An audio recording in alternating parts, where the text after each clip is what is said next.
Menurut warga, kondisi jalan rusak ini sudah berlangsung hampir 1 tahun.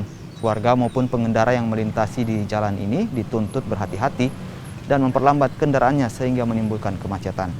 Bahkan jika terjadi hujan, sering terjadi kecelakaan akibat jalan yang berlubang terendam banjir. Dengan ditanamnya pohon pisang dan tanaman di tengah jalan, warga berharap agar pemerintah daerah segera memperbaiki jalan rusak yang menghubungkan Kota Makassar dengan Kabupaten Goa ini sepanjang 500 meter.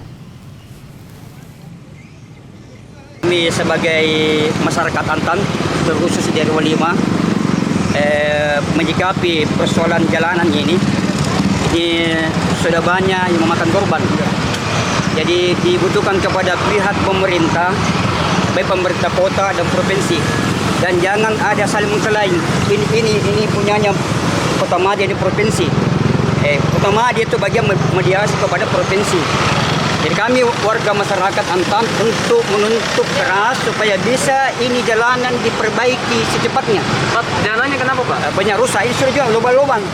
Apalagi kita jemaah masjid sangat meresahkan kalau kita mau berjemaah banjir, ada air, nah itu kan bisa kena najis. Nah, jadi sekali lagi dibutuhkan sekali kepada pihak pemerintah, baik pemerintah kota, provinsi, ya, untuk bagaimana ya menyikapi ini jalanan yang ada. Berapa lama ini Pak kejadian? Ini sudah berapa? Sudah lama, sudah tahunan ini Pak, sudah tahunan.